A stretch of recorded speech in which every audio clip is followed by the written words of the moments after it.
Eżis nilqaw l-udjenza Maltin u għawċi madwar Malta u għawdex. Nishtiq il-lejla qabel ma nibdew il-messaġġ, nixtieq nħeġġitkom biex intom tieħdu bis-serjetà dan iż-żmien li qed ngħixu fih. Bħalma tafu aħna qegħdin nqarbu lej potenzjalment, possibilment gwerra dinija mondjali u nukleari, mhix ċajta. Allora nħeġġitkom dawk kollha li intom vera tal-mulej isimgħuni li tajru li tgergru muħajjiran ġa xejn. Anzi min igerger għax ma jitlobx u min jitlob ma jgergirx. It-gergir mala jimuvja l-Alla u laqqas jintimida l-demonju. Make sure li inti tkun persuna u poplu kattolċi, ortodossi, protestanti, evangeliċi fitxu wiċċ il-mulej u tolbu wers u lej Kristu u tgħix fid-dnub. Tgħixux fid-dnub.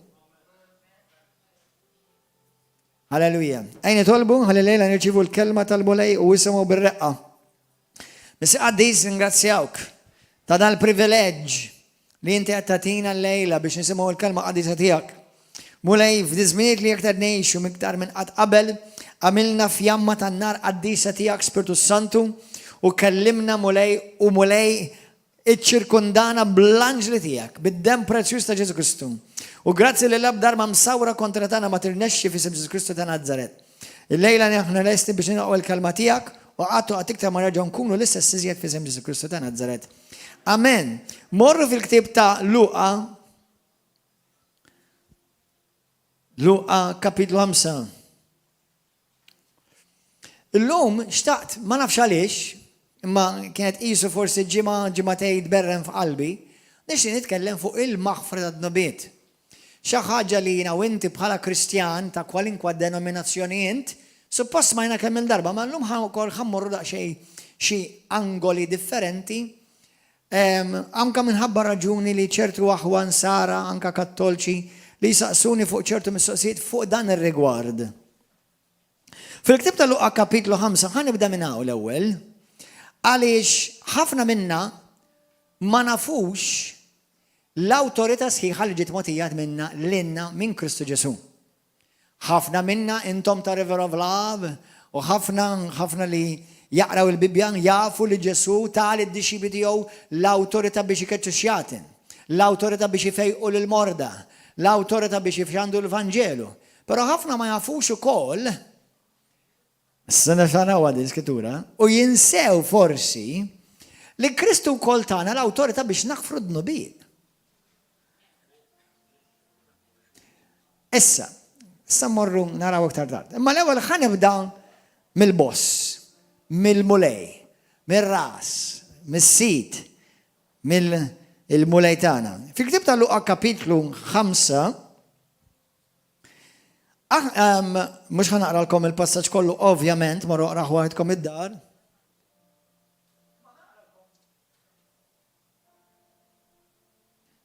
Halleluja. ħanaqralkom passaġġ malajr. Alleluja. Fejn Ġesu qed ifejjaq il-xaħat li ġabuh niżluh bejn il-folla, vers 17. Jum fost l-oħrajn Ġesu kien qiegħed jgħallem, kien hemm bil-qeda madwaru xi Farisej u għorrif tal-liġi li kienu ġew mill-irħula kollha tal-Galilea u Ludija. U minn Ġerusalem, mela hawnhekk kien hawn nies reliġjużi li jafu l-liġi sew u jafu l-kodba tal-profeti sew hemmhekk. Il-qawwa tal-mulej kienet fih biex ifejjaq. U ġew xi rġiel iġorru wieħed mifluċi fuq mitraħ u ma bdew ifittxu li jidaħluh ġewwa u jqegħdulu qudiemu.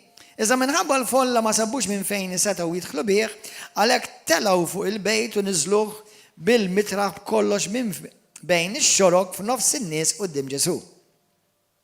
Meta Ġesu ra l-fidi tagħhom, qallu: Ħabib, dnubietek maħfura. Dnubietek maħfura. Smajtax għal Ġesu? Li xaħat li kien mifluġ, ma jistax jimxi? Allu dnubietek maħfura. Issisimaw. Il-kittiba u l-Farizej daw kienu jafu l-liġi sew. Daw kienu jafu sew il-profeti, jafu jew l-iskrittura tat-Testament il-qadim. Beda qabdu jaħsbu jgħidu bejnhom u bejn ruħhom dan min hu biex jitkellem hekk. X'kienet l-iktar ħaġa lil dawn in-nies kittiba reliġjużi, Fariżejn, l-iktar ħaġa li fixklithom. Għaliex mhux għax fejjaq, għax dan min hu biex jitkellem hekk.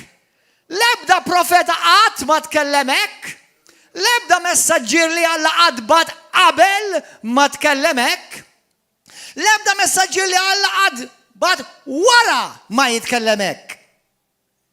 Imma dan min hu biex jitkellem hekk? Kif? Għaliex hu qal daw qalu din dawwa. Għax min jista' jaħfirhom idnu bit-ħlief? Alla waħdu, kulħadd jgħid, Alla biss jista' jaħfer idnu bid. Issa jiena u inti, kif ħanaraw fl-iskrittura ma naftit ieħor, jiena u inti wkoll naħfru d-bid, tafu li naħfru d-bid. Ma d-differenza hija di. Jiena nxandallek il-Vanġelu u ngħidlek f'isem Ġesu d-nubietek maħfura.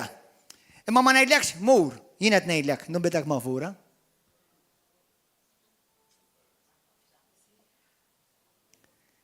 Wieħed vuċi u liħor eku. Liħor wieħed diska u liħor pappagal. Qabel Ġesu, Alla bad ħafna pappagalli f'isem Alla tnejdlek nubek maħfura. Ma meta der Ġesu ma qalx f'isem Alla għal jien naħfillek nubietek. Issa x'offendihom Alla. Għax jafu li Alla biss se jitkellem hekk, jekk ma jkunx kombinazzjoni Alla.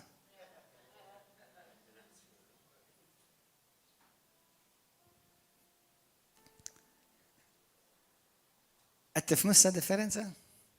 Meta xi ħadd jgħidlek għax imma mhux kulħadd jista' jaħfer id-nubiet, u żgur.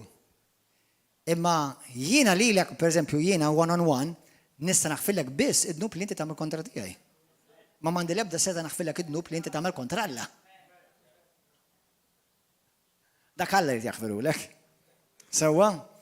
Imma Ġesu x'kien jagħmel? Għaliex il-Fariżej kienu jippersekwitaw il-Ġesu? Come on, ejdu li. Ġwanni kapitlu 10. Ġesu għallura, malli ma raġuni tidu tippersekwitawni u twadbu li ġebu tħagġuni, għalix? Għax għamilt il-mirakli, le, mux għax għamilt il-mirakli. Għalix għax għamilt il-ġit, le, mux għamilt. Għax int titkellem u taġiċi bħal Alla.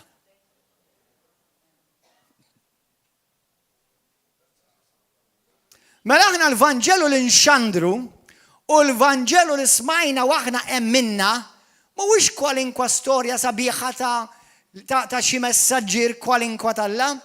Mhux Alla bat il-messaġġier bħalma tgħid l-Iskrittura fi ktieb ta' Mattew kapitlu 20, fejn fi ktieb ta' Ġwanni u f'postijiet oħra, fejn il-Bibja tgħidlek Alla bat bosta profeti ma fl-aħħar bat lil ibnu. Mela l-aħħar wieħed huwa ibnu. Ġesu Kristu. Imma llum hawn profeti oħrajn u żgur il-profeti li llum hawn dejjem jollu lil Ġesu. Il-profeti jekk xi ħadd illum jiġi jgħidlek jiena profeta, irid jolli lil Ġesu. Għax jekk ma jollix il-Ġesu huwa profeta fals. As simple as that. Qed tifhmu? Għax issa dak kollu li Alla kellu jwettaq wettqu meta dendel il-libnu fuq dak is-salib. Amen, li ħa fuqu il-ġudizzju talla fuqu biex aħna ngawdu mill-grazzja talla fuqna. Halleluja. Dak huwa l-Vanġelu jirrijat is-sisin tal-infern. Halleluja, glorja lil Mulej, għatu il-grazzja lil Mulej. Glorja lil Ġesu. Amen. Issa, ħammorru f'dik l-iskrittura famużissima fost il-ħbib tagħna Kattolċi. Li ħafna jgħiduli immintom fejt erru. Min jaħfillek nubietek lilek? Issa, isimgħuni ħalli ngħidilkom ħaġa. Hemm ħafna affarijiet nixtieq ngħid dal-kliem. ovvjament għax aħna għandna kattolċi li jisimgħuna ortodossi, protestanti u evanġeliċi minn kollox. U inti tisma' u tarbel, imma inti tkun sinċir. Anka il-verità ħadd iċċallenġjak. Sewwa, hemm ħafna affarijiet tajbin li jiena ħadd u żammejt minn kattoliċiżmu. U dat ngħidu ħanejlek għaliex. Infatti riċenti anka smajt il-Bishop Tom Brown jgħidha u naqbel miegħu 100%. Fej ħafna Kristjani evanġeliċi daqqa waħda għax naf li forsi ħafna minnhom kienu mweġġa u ħassewhom delużi u li kienu imqarqa li tant fdaw istituzzjoni li f'ħafna bnadi kienet jiżvijati sfortunatament. Allura f'daqqa waħda sirna Kristjani issa niġħdu kollox li kien naqbel, mhux neċessarjament jien ma ċħadx it-Trinità. It-Trinità hija biblika. Jekk tiċħad it-Trinità, inti ssir eretiku u ma tistax issalva. Għaliex ma tistax insalva? Għax it-Trinità hija Alla wieħed, tliet persuni f'Alla wieħed, Alla l-Missier, Alla l-Iben u Alla l-Ispiritu Santu, mhux tliet Allat, Alla wieħed fl-Ispiritu f'wieħed. Biex intikom eżempju għal dawk li mhux ħadħol fil-kunċett ta' Trinità huwa suġġett sabiħ imma fih x'tomod. Jiena għalikom min jien. Jiena għalikom min jien. Intom li tafuni bħala pasti. It-tfal tiegħi kif jamuni, kif jafuni? Bħala missierhom. Il-mara tiegħi kif tafni? Bħala raġel. Imma dak mhux għax hemm tliet Gordons. Hemm Gordon wieħed u ħafna minnkom tgħidu mnalla li wieħed biżża u jinnu. So hemm Gordon wieħed imma hemm tliet revelazzjonijiet, tliet manifestazzjonijiet. U kull wieħed minnhom huwa l-istess wieħed imma mal-mara jiena r-raġel, ma'kom jien il-pastor, ma' wliedi jien il-missier. Amen. U ma' missier jiena l-iben. Imma dak kunċett sabiħ ieħor bibliku u grazzi mole Allah. Issa ħamur fi ktieb ta' Ġwanni, kapitlu 20. Waħda li jiena meta kont għadni kattoliku, marrit inweġġa lil ħadd u ndi mhux biex noffendi lil ħadd ma jibinix kattoliku. Però inħobb il-kattolċi, għandi ħafna ħbieb kattolċi u anke naf ħafna kattolċi li jħobbu l-molekol. Grazzi mole. Halleluja. Bħalma għandi ħafna ħbieb, jekk immur l-Ingilterra jien għandi ħafna ħbieb Ingliżi huma Anglikani. Jekk immur il-Greċja għandi ħbieb joqogħdu ċipru huma ortodossi. Sewwa. Ġifieri imma aħna u minuta minn liema kamp ġej. Jekk inti tgħid li tħobb il-Alla, titħobb il-Bibja.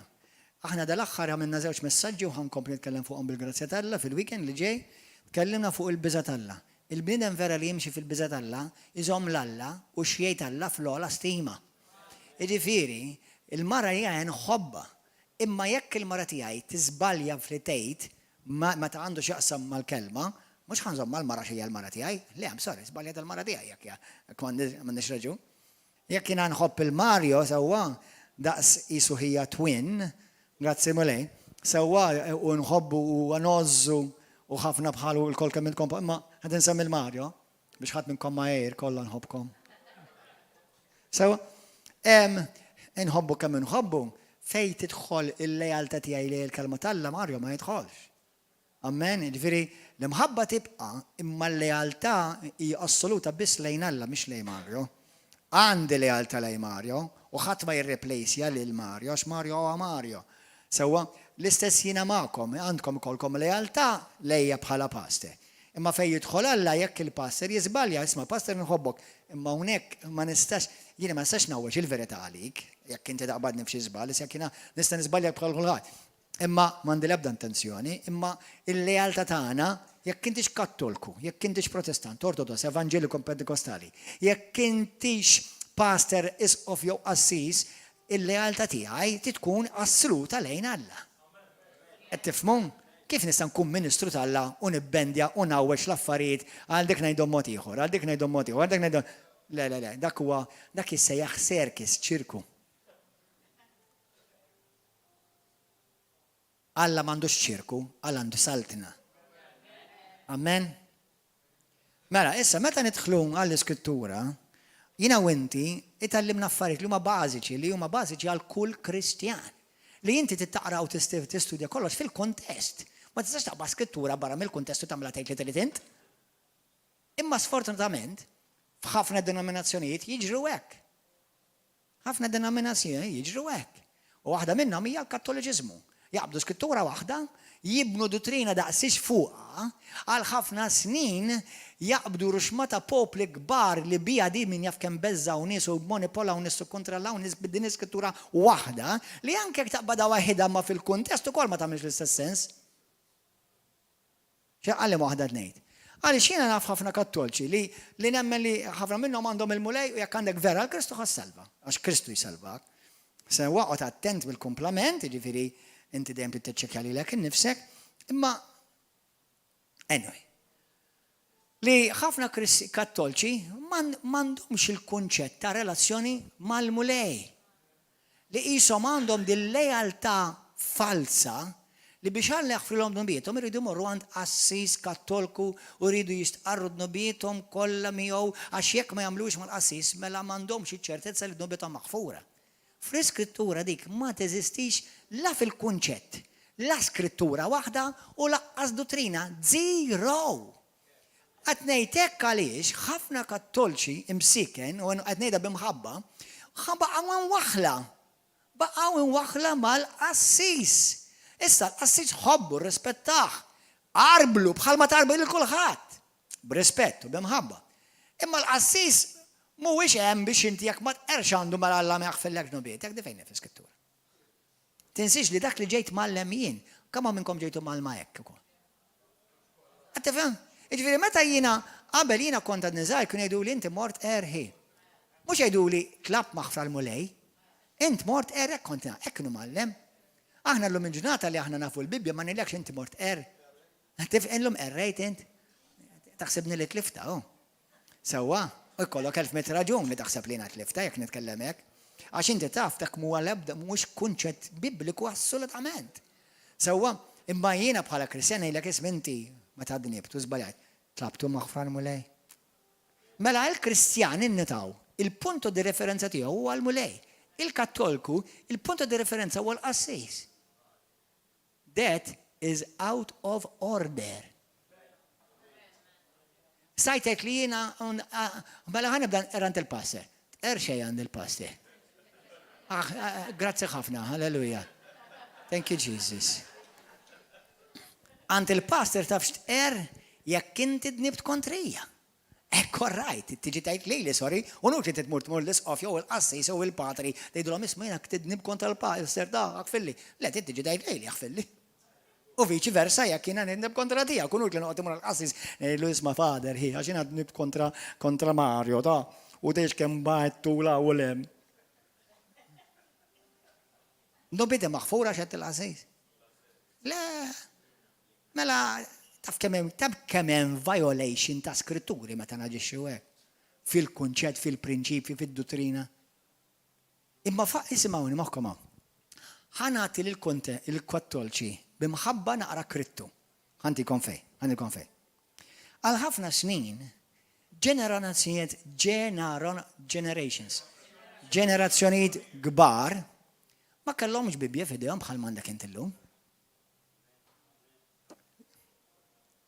Ma setawx jiftħu l-Bibja ħajdu xtar ħadara xejn skrittura. Allura għal ġenerazzjoni sħaħ, number one li kienu kollok Bibja kien kun sagrileġġ u tirriskja joqtluk jew isalbuk jew nkella jaħarquk ħajax kellek Bibja. Skori, dik hija parti mill-istorja ta' Ruma. Mhux qed nipprova nweġġek imma dik hija l-verità. Sewwa, dik jew jaħarquk jew jippersekwitawk jew jeżiljawk, jew nkella jbaduk il-Libja bħal mamlu l-sieħbna Manuel Demek. Dak kien jaqra l-Bibja, dak kien Kristjan. Anyway, sewwa, jew kellha jitfnuk fil-miżbla. Għax tivvota partit. Naqber tal-li ma tivvotax ħmieġ 100%. Sewwa, daw affarijiet li saru matul iż-żminijiet li għadhom ħafna kattolċi mweġġa fuqhom dawn l-affarijiet. Issa jiena mhux qed nuża dan il-punt biex nattakka lil ħadd. Imma ħanejlek il-bniedem jekk ma teknoloġijax qatt ma jsib ir-refuġju, qatt ma jsir li xi ħadd fehmu, qatt ma xi ħadd li xi ħadd laqgħu. Issa ħalla jiddilja ma dawk in-nies kollha li jagħmlu dan il-ħażen. Sewwa bħalma ħajdilja mal-ħażen tiegħek jekk ma tindimx. Sewwa, ġiet ħares il-ħażen ta' bniedem u mbagħad tiegħek tinsih għax Alla tħares il-ħażen tiegħek ukoll. Sewwa, imma biex inkunu ġusti, integri. Peress li għal ħafna snin il-Bibja ma kienx available, illum il-ġurnata taf li inti tinżel app u jkollok il-lingwi kollha tad-dinja fuq app waħda. Jisimha YouVersion, id-downloadjaw app xejn. Sewwa, imma dak iż-żmien ma kellhomx. Allura ħafna min-nies l-unika naqra xi tip ta' twemmin fuq Kristu li kellhom huwa minn dak li jisimgħu minn fuq il-pulptu Kattolku. Ma kien hemmx God TV, Daystar, ħabbejtek. Ma kien hemmx dawk affarijiet.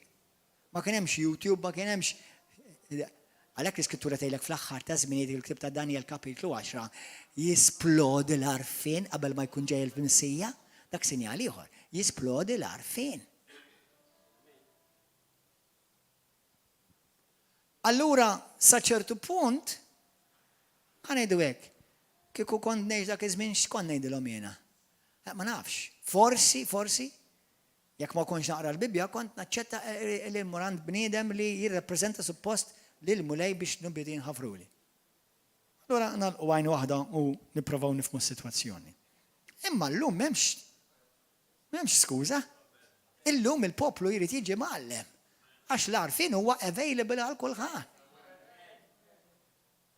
Mela nifqu nużaw dottrini ta' żmien il-brodu li qatt ma ħarġu minn Kristu, imma forsi minħabba l-ignoranza tal-bniedem u r-rebellioni tal-bniedem alla tollera ma' xi żmien bħalma tgħidlek skrittura fi ktieb tal-Apostli 17 fejn għal xi żmien sakemm il-bniedem ma kienx jaf għal għajnej waħda.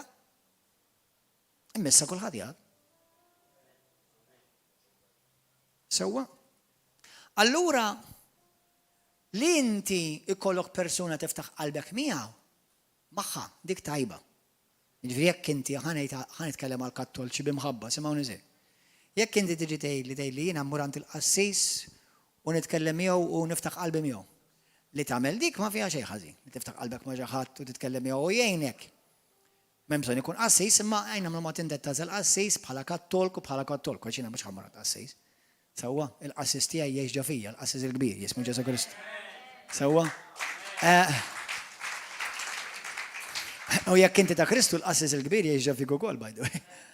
Imma apparti minn hekk, ħalli nkunu gracious. Li inti tmur titkellem ma' xi ħadd taf qalbek dik nifhimha.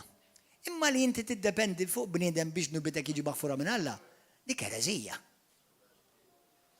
Dik ereżija tiġi heretic bl-Ingliż, heretic. Fl-ebda passaġġ fil-Bibja ma hemm dan li jinsinwa dan, jindika dan jew jgħallem dan, laqqas passaġġ wieħed. Iktar u iktar taħt testament ġdid illum li għandna l-Kristu jammar fejna. Qed tifhmu? Jiġifieri qed inkun loving enough, qed inkun gracious enough. Amen, praise God. Mhux jiġifieri mela aħna ġejna offruti il-maħfra tad-nobiet. Kristu nnifsu Alla li sar bniedem u għammar fostna. Li wettaq il-profesiji kollha li hemm fuq il-Messija tat-Testament Qadim li laqqas profeta wieħed ta' qablu jew wara ma wettaq.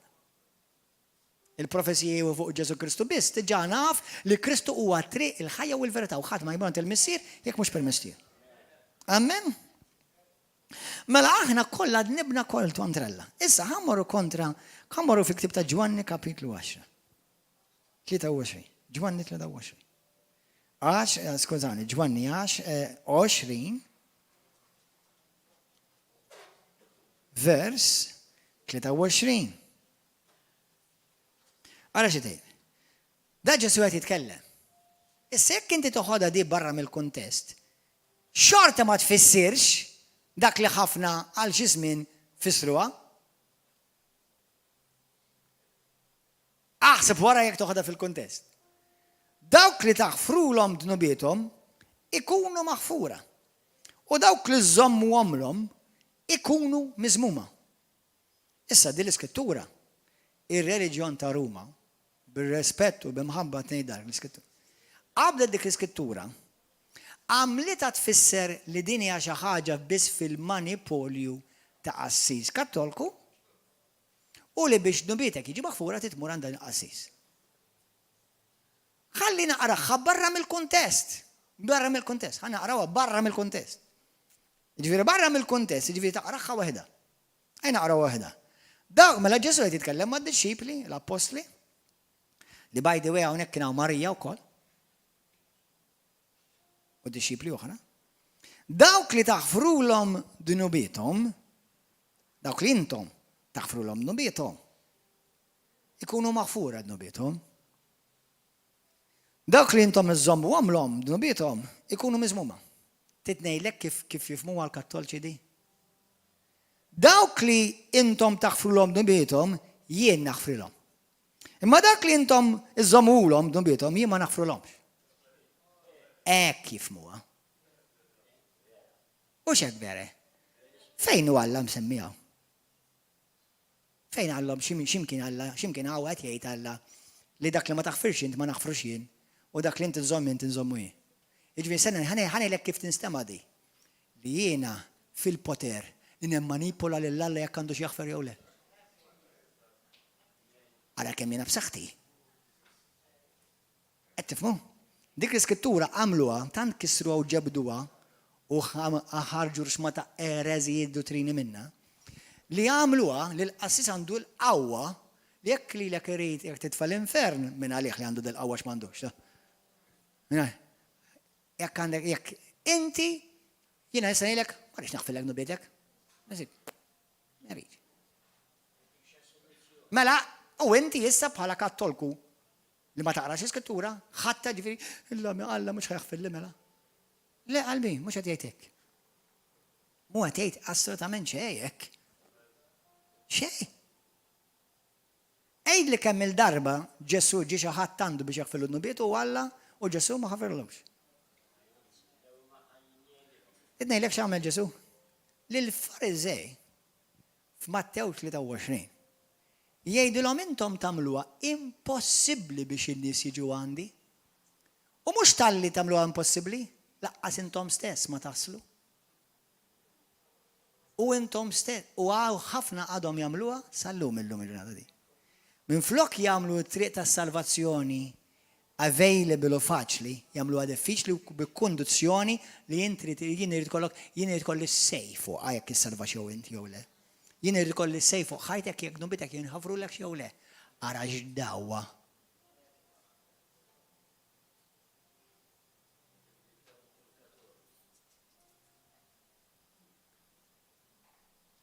Ħanidilkom aħwa. Jiena xi darba kont Kattolku. U bħala Kattolku kont inħobbu l-mulej. Imma kont nemmen din l-ereżija. U kien hemm xi ħadd mhux wieħed biss, ħafna li Alla uża biex iġibli u jiftaħ li għajnejja biex nemmen xtejt l-iskrittura.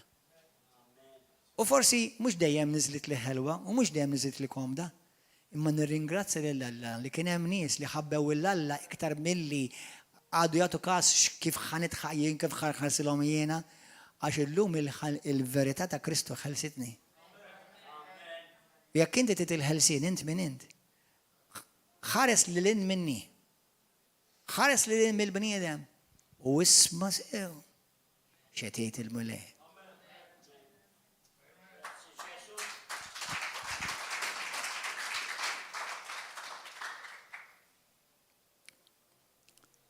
Amen. Issa tridu naqrawha fil-kuntest. Ara kif ħad. Number 1 tiġa kif inhi. Tiġa mhix ħadħodha. Tinsiex li ħafna ġew malma li ma jisimawx. Taf li ħafna ġew malma ma jisimawx? Kemm il-darba intom rajtu xi ħaġa mill-Bibja u ma rajtix. Rajta u ma rajtix. Mbagħad taqraħħa wara ftit snin ara di hawn kienet di minn poġġieli hawn issa. Di qatt ma rajta. Mela l-bniedem irid jiġi mgħallem kif jitgħallem. Għax il-bniedem huwa diġà ipprogrammat kif jiġi programmat minn xkunitu. Allura kull kattolku li jisma' din l-iskrittura taf kif għada mela ħamur inqel. Jekk tħares lejha bil-Grek, bil-Ċiniż, bil-Ludi, ma tfisser laqqas l-ebda anywhere near dak li qed taħsebu. Zero. Naf, issa tgħidli forsi hawn min ħajħu għalih jew mhux ħajħu pjaċir. Isimgħuni qalbi tiegħi. Jekk inti taħseb li daw l-affarijiet qed joffenduk, number one mur id-dilja malla.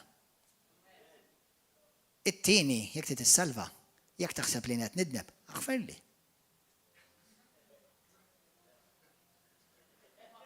Ftakar, jekk inti tiżommu d-nib tiegħi, enjoy my sin.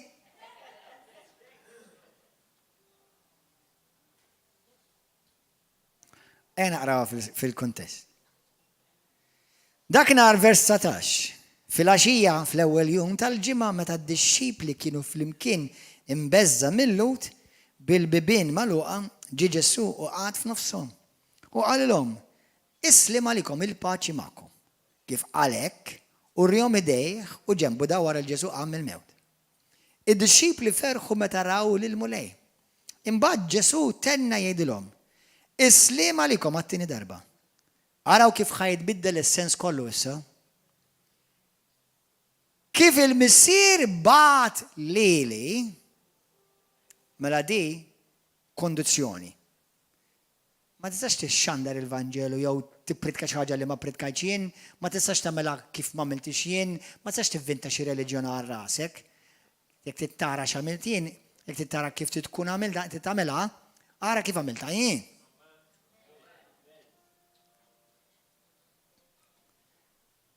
Kif missier bat lili, hekk jien nibat lilkom.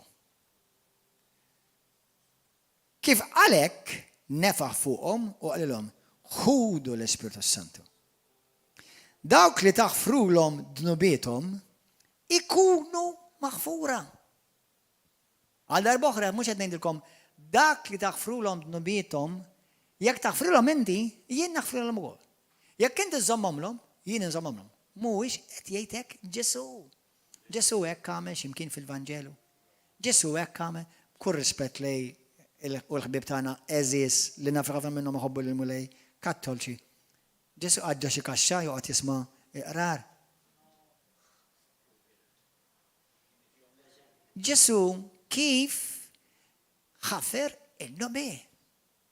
Għandna kif rajna Mark, issa taqra Mark 2, tista' taqra Luqa 5 fejn rajna issa. Kif? Il-bniedem li resaq leh Allu, mur, d-nubietek, maħfura. Imma għadni ma tlaqx id-nubiet kajja, ma tamiex differenza. Jekkux wieħed, jew elf. Xorta, wieħed jitfak l-infern, u elf jitfaw l-infern. Mela, slate, clean slate, maħfur totali. Ħallejtek, I release you from the bondage of sin. I release you today. You are released. Ġesu xandar. Ġesu ma għax ixandar il-qrar, Ġesu ma ixandar il-maħfra tad-dnubiet.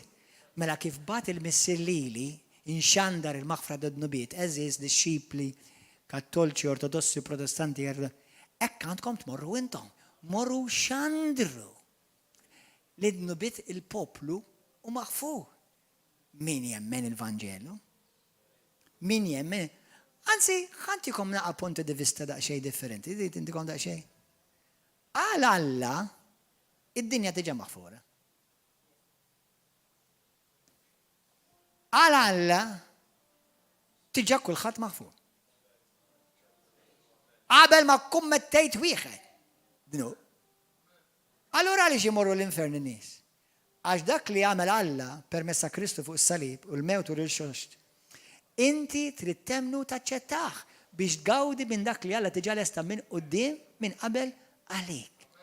Għalhekk inti tista' tixxandar il-maħfra, biġifieri poplu Malti wawċi, il-mulejt jgħidilkom nobitkom maħfura. Ejja, irċievi minn dak li diġà għamilt għalik. M'hemm bżonn noqgħod ngħid kull dnub li għamilt. Number 1, m'hemm bżonn. Number 2, m'intix ħad iftakarhom kollha, żgur. laqqasek ikollok il-memorja ta' Einstein. Għaliex hemm dnubiet inti li għamilthom laqqas taf li għamilthom. U jekk tinsa xi wieħed barra ħadmu l-infe? Għal dawk il-Kristjani li tħabblu raskom ma tgħid iftakarthom kollha dnubiet. U mbagħad tispera minn sajt xi ħaġa. Qalbi tiegħi, għalhekk Kristu ma rridx għandar il-maħfra da dnubiet, għaliex issa l-mument li inti għatlu mulej tiegħi, Alla tiegħi, Salvatur tiegħi. Momentu hekk, dnubiedek ġew kompletament maħsula bid-dem tal-ħaruf u lilek għamlek qaddis. Halleluja. Gloria lilek Abba Missir. Il-kelma apohemi li tfisser li jiġu maħfura, tfisser li teħles. Li inti tibat il-xi ħadd meħlus. Il-bniedem Ġesu x'qal? Qal jien ġejt biex inxandar il-ħelsin lill-imjasrin. Eżis aħwa, kull min għadu mhux imwieled miġdid, għadu imjassar bid-dnub. Kemm inkom ejduli dawk intom li intom aċċettajtu l-Kristu vera f'ħajtkom. Għamiltuh is-Sid u Salvatur tagħkom. U għertlu biex jiġi f'qalbek, x'in l-ewwel ħaġa li ħassejt? Paċi, ħelsien, ħassejtek ħafif, kien hemm toqla kbira u telqet minn fuqek. Dak kien jsejjaħ id-dub li kien iżommok makuż skjaf. Illum ma tkomx skjavi, illum tissejħu ulied eżis maħbuba tal-Missier. Halleluja! Gloria lil mulej. Halleluja! Grazzi Ġesu.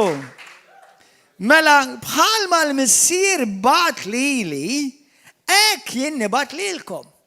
Issa it-teologi kollha tad-dinja, ortodossi, protestanti, evangeliċi, karizmatiċi, kattolċi, kollha jafu li meta tistudja l-iskrittura minnu tal-affarijiet għax hemm ħafna gurus, Ma jfissirx għax il-ġatu għabbu bil-fors vera ministru tal-Vangelu. Hemm ħafna gurus. Imma dawk li forsi b'qalb sinċira jsejħu l-isem tal-mulej u forsi għat m'għandhomx ċertu varfin imma jħobbu lil-Alla b'sinċerità, jafu li inti l-iskrittura tittaqra fil-kuntest. M'għandekx tmur il-ċimiterju għajmin is-seminarju u laqqas mur xi Bible College. Kull m'għandek tagħmel hija jkollok qalbek miftuħa għal-verità li taħilsek mill-iskjavitu tad-dnub tad-demonju. U tibda tesperjenza l-ħelsin u tgħix ħieles. Għax għalhekk ġieli bin il-bniedem biex jaħilsek u jekk Ġesu ħelsek ibqa' ħieles. Halleluja. Gloria lil mulej. Amen. Allura passer inti minn mindu aċċettajt Ġesu qatt ma tnibt iktar. Nsejt. Stenna ftit. Din hija lezzjoni oħra, imma ħantikom naqra nagit malajr. Il-maħfra tal-mulej tiġa lesta bil-qudiem, mhux jaħfilli. Ara ħandikom eżempju. It-tifel tiegħi mhux jaqbdu l-ġuħ u nibda nħokk rasi x'ħanti jiekol. Illallu ara ħammu nixxillu xi ħaġa. Int ma kontx taf li ħajaqbdu l-ġuħ it-tifel tiegħu sigħat nedej oħra. Għala l-missier diġà kien jaf ħajkollok bżonn. U għala l-missier diġà provdilek minn qabel għal dak li kien ħajkollok bżonn anke sena d-dieħla, 100 sena oħra, diġà provdijulek fi Kristu Ġesu.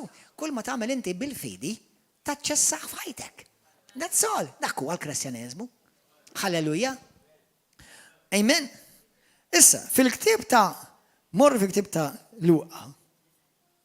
Jekk tridu taqraw passaġġi Luqa 7, Luqa 17.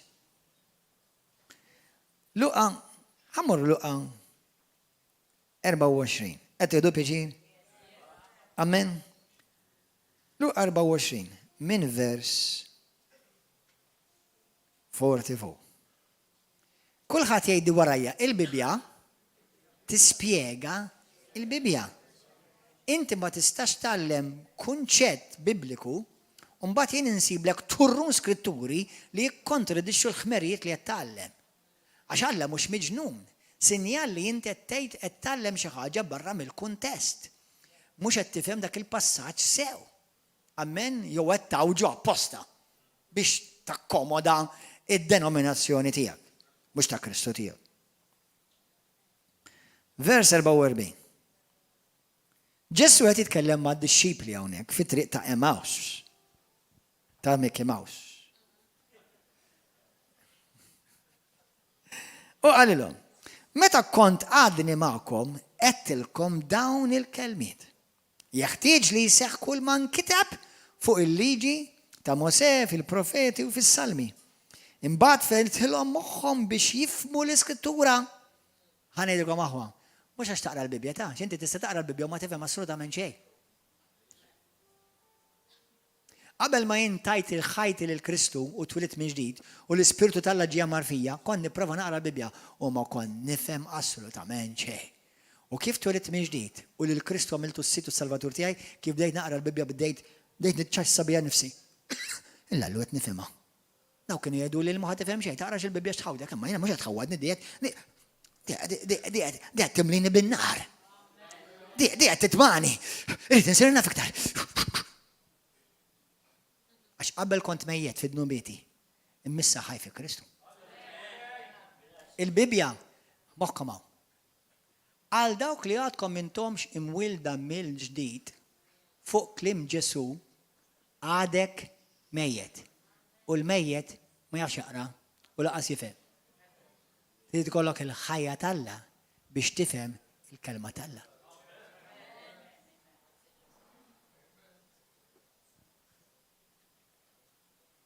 U jkollok il-biża tal-Alla doża tajba minna wkoll. Amen? Mela, vers 47. U l-indiema ismaħħa. Mela l-ewwel qalilhom beda jgħallimhom kif il-profesiji kollha tat-Testament il-Qadim ġew kollha mwettqa fi Kristu Ġesu. L-ebda profeta fid-dinja, tal-ebda żmien, tal-ebda pajjiż, tal-ebda tribù m'għandu din il-claim. Ebda wieħed. Anzi din ngħidilkom kollha. Aqbad il-leaders kollha tar-reliġjonijiet kollha tad-dinja. Poġġihom f'pakkett wieħed u ma tiskwizjax 5 profeziji fuqhom. Aqbad il-Ġesu f'ġurnata waħda jagħmellek iktar minn 50 profezija, f'ħajtu kollha jikkommetti u jwettaq iktar minn 300 profezija u salhom il-ġurnata ġew inwettaq aktar minn 1000 profezija. I don't think he's just another religious leader.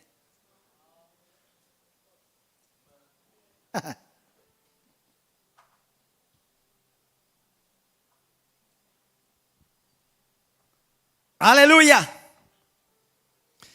Grazie Ġesu. Mela ismaw. U l-indiema għarax għallilhom Ġesu. U l-indiema għal-maħfra ta' dnubiet tixxandar. X'tagħmel? Lil ma jitkellem lid-disċipli. U l-indiema tal-maħfra ta' dnubiet tiġi mxandra f'ismu lil-ġnus kollha. Ibda minn Ġerusalem. Intom xut ta' dan. Ismawni. Għal-Musulmani kollha, għal-Buddisti kollha, għal-Kattoliċi kollha, għal-Maltin, għal-Taljani, għall-Ingliżi, għall-Amerikani, għall-Ċiniżi, għall-Pakistani. Aħwa. Nubek maħfur. Ġesu tiġa bata għal-dnubek. Tiġa ħallas bisħiħ għal-dnubek. Alla tiġa għandu kont mimli barkiet bismek fuqu. Kull ma trid issa tiftħu billi tirċivi ċ-ċavetta. Iċ-ċavetta jissejjaħ J-E-S-U-S. Ġ-E-S-U. Ġesu. Dik iċ-ċavetta li tiftaħ il-bib tal-ġenna għalik. Halleluja. Gloria al-Mulej. Amen. Gloria. Grazie Ġesu. Amen. Ħanorikom skrittu oħra. Per eżempju, fil-ktib ta' Ġwanni, ismaw kemm ċara di bl-amplified. Ngħidilkom bl-Ingliż, bl-amplified u Ingliż. If you forgive the sins of anyone, they are forgiven because of their faith. If you retain the sins of anyone, they are retained and remained are forgiven because of their unbelief. Mela, jekk inti taħfir id-nubiet ta' xi ħadd, daw d-nubietom jiġu maħfura għaliex hemmnu. Smajta di? U jekk intom iżommu d-nubiet ta' xi ħadd, daw jiġu miżmuma għax ikunu ma jemnux imma iddubitaw il-Vanġel. Dak huwa fl-Amplified. Halleluja. Issa, ħanna rikom xi ħaġa, morru Mattew, anzi morru Luqa 17, ħa. Luqa 17. Luqa 17. Vers wieħed, darba lid-disċipli tiegħu għalilhom ma jistax ikun li ma jnataw skandli imma ħażin għalih min ikun ħtija tagħhom. Ikun aktar jaqbillu jekk jorbtulu ma' u ġebla ta' tħin u jitfgħu ħtar milli jagħti skandlu li wieħed minn dawn iċ-ċkejknin. Oqgħodu attenti jekk huk jaqaf xi dnub widbu u jekk jindem aħfirlu u jekk jonsok 7 darbiet f'ġurnata waħda u jdur lejk 7 darbiet f'dik l-istess ġurnata u jgħidlek jisobini aħfirlu. Moħkoma. Ġesu qed jgħallem kif taħdem is-saltna. Bħalma l-bat il-missillili hekk jien nibgħat lilkom. Ġesu qed jgħallem kif Alla l-missier jiddi l-jamana.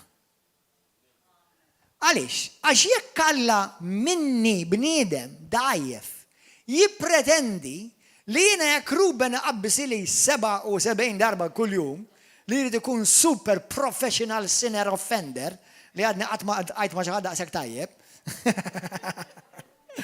Irid naħfillu daqshekk mill-inqas 94 darba kull jum. Mingħajr ma jista' jorqod jieħu xawer u jiekol u jmur it-toilet xejn tkompli kull 3 minuti rid joffendini b'xi ħaġa. Amen? Issa, li ħadd ma jagħmel, ġifieri il-kunċett fisser infinit, taħfer kontinwament. Kulħadd jgħid kontinwament. Moħħkom hawn. Jekk Alla jippretendi din minnek, x'taħseb li Alla jagħmel miha? Jaħfirlek kontinwament. Imma pasa ġajt farrakta. Tlabtu maħfra. Iva ma nħossnix. Il-ħas kulu mas-salad. Jew tieħla morin biex joqgħod ikanta. Halleluja. Għaliex jekk inti toqgħod timxi bil-ħass, tintela bil-gass. U tispiċċa tikkuntenta l-għadu bik. Għax minn flok jara karadi, għaradat jimxi bil-fidi, għarada minn flok qed jimxi bil-fidi u jemmenx għal il-mulej moħħu billi jħoss, għax ma ħassix. Mela dija, kompli jakkondanna, kompli jaqlalu teħ fuq rasu. Waqt li int maħfu.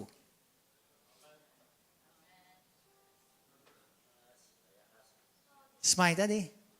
Meta jien niftakar li Alla jippretendi minni li kull ħija li joffendini irid naħfillu 77 darba kull jum. Għaren ġabbajtni taqsa daqshekk sa 3 minuti oħra. Daqshekk iktar li tista' żomm ma' 3 minuti. Esi. Ara kemm hu kbir il-mulej, il-mħabba tiegħu u l-maħfra tiegħu hija infinita. Għal min emmen il-Vanġelu fiben sidna, fiben Alla l-ħaj sidna u Salvatur Ġesu Kristu. Amen? Alleluja.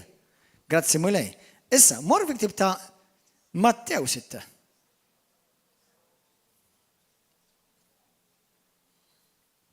Tiftakru li mela aħna skont Mattew 9, 10, Luqa 9, Luqa 10, vers 17 u 20.